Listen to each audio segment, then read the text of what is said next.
আইনের লোকের বিরুদ্ধে বেআইনি কাজের অভিযোগ। বিয়ের প্রলোভন দেখিয়ে তরুণীকে ধর্ষণের অভিযোগ উঠেছে মোংলা থানার পুলিশ পরিদর্শকের বিরুদ্ধে। ধর্ষণের শিকার হয়েছেন মর্মে ওসি, সহকারী পুলিশ কমিশনার ও পুলিশ কমিশনার বরাবর লিখিত অভিযোগও করেছেন ভুক্তভোগী ওই নারী। এমনকি বিচার না পেলে আত্মহত্যা করবেন এমন হুমকিও দিয়েছেন মহিলা আওয়ামী লীগের নেত্রী পরিচয়দানকারী ওই তরুণী। জানা যায়, গত ৪ বছর আগে যশোর পিবিআইয়ে চাকরিরত অবস্থায় ভুক্তভোগী ওই নারীর সঙ্গে পরিচয় হয় পুলিশ কর্মকর্তা হিরণময় সরকারের। এরপর প্রেম, পরে বিয়ের আশ্বাসে শারীরিক সম্পর্ক। ভুক্তভোগী ওই নারীর অভিযোগ, হিরণময় নিজেকে মুসলিম ধর্মাবলম্বী বলে পরিচয় দেন। এরপর প্রায় ৪ বছর ভুক্তভোগীর পরিবার ও পরিচিত সকলের কাছে হিরণময় তাকে স্ত্রী হিসেবে পরিচয় দিয়েছেন। এক পর্যায়ে গর্ভবতী হলে নানা অজুহাত দেখিয়ে গর্ভের সন্তানও নষ্ট করান হিরণময়। সর্বশেষ মোংলা থানায় তদন্ত পরিদর্শক হিসেবে দায়িত্ব নেয়ার পর স্ত্রী সন্তানকে নিয়ে থানা ভবনে থাকা শুরু করেন অভিযুক্ত পুলিশ কর্মকর্তা। এ সময় বিয়ের জন্য চাপ দেওয়ায় ভুক্তভোগী ওই নারীর সাথে যোগাযোগ বন্ধ করে দেন তিনি। এরপর হিরণের খোঁজে মোংলায় আসেন ভুক্তভোগী ওই নারী। গত বৃহস্পতিবার থানায় গিয়ে মোংলা সার্কেলের ওসি ও সহকারী পুলিশ সুপারকে বিষয়টি অবহিত করেন। আমি বাংলাদেশ মহিলা আওয়ামী লীগের একজন নেত্রী এবং আমার বাড়ি হচ্ছে যশোর।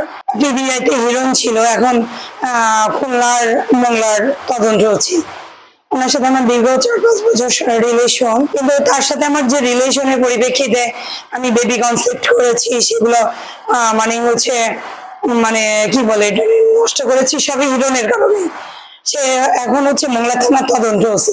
সে যে হিন্দু আমাকে কখনো বলে নাই, ইভেন তারা 2টা বাচ্চা বউ আছে সেটাও আমাকে বলে নাই। কিন্তু আমার এখন প্রেস্টিজ ইস্যু।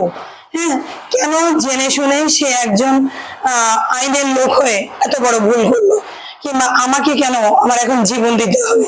আমার এত মান সম্মান আমি এত হয়ে দাঁড়াইছে, আমার ফ্যামিলিতে যদি জানে তাহলে হয় আমার সুসাইড করতে হবে। আমি চাই তার একটা শাস্তি হোক এবং তাকে দেখে যেন প্রশাসনের কোনো মানুষ অন্যায় না করে। ভুক্তভোগী ওই নারীর অভিযোগের বিষয়ে জানতে চাইলে হিরণময় সরকার দাবি করেন ওই নারী স্রেফ তার বন্ধু ছিলেন। গত কয়েক মাস আগে তার সাথে পরিচয়, তবে শারীরিক সম্পর্ক ও বিয়ের প্রলোভনের বিষয়টি অস্বীকার করেন তিনি। নাসিমা নামে কোনো মহিলাকে আপনি চিনেন নাকি? যশোর বাড়ি? হ্যাঁ, আমি পরিচিত।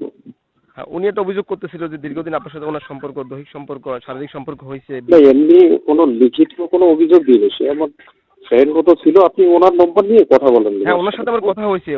আমি ওনার বক্তব্য নিছি। উনি বলছে যে 4 বছর নাকি আপনার সাথে সম্পর্ক, আপনি নাকি বিয়ে করবেন বলে ওনার সাথে উনি নাকি বাচ্চাও কনসেপ্ট করছিল, সেটা আমি নষ্ট করছে, এইসব অভিযোগ করছে। এইসব বলেছে তাই? হ্যাঁ হ্যাঁ হ্যাঁ হ্যাঁ ভাই, যদি সে বলে থাকে, যদি তার কোনো সংগতি থাকে, কারণ তার সাথে আমার পরিচিত হয়ে গেছে ওই 13-14 মাস, তো আমি তো 7-8 মাস আগে চলে আসছি। 5-6 মাস দেখা যাচ্ছে পিবিআইতে ছিলাম। এগুলো হচ্ছে তার নেওয়ার মানে মিথ্যা ইন্টেনশন নিয়ে সে যদি এটা করে বা বলে থাকে, সে যদি বলে থাকে ভাই আপনি আমার কোনো বক্তব্য নেই। এ বিষয়ে বাগেরহাট জেলা পুলিশ সুপার জানান, তিনি একটি অভিযোগ পেয়েছেন, তদন্ত করে ব্যবস্থা নেবেন। আমার কাছে একটা অভিযোগ পেয়েছি, অভিযোগটা আমরা তদন্ত করে দেখব। ভুক্তভোগী ওই নারী গত শনিবার বাগেরহাটের পুলিশ সুপার বরাবর একটি লিখিত অভিযোগ করেন। পরে পুলিশ সুপারের আশ্বাসে তিনি মোংলা থেকে যশোরে ফিরে যান। Bangla vision news desk.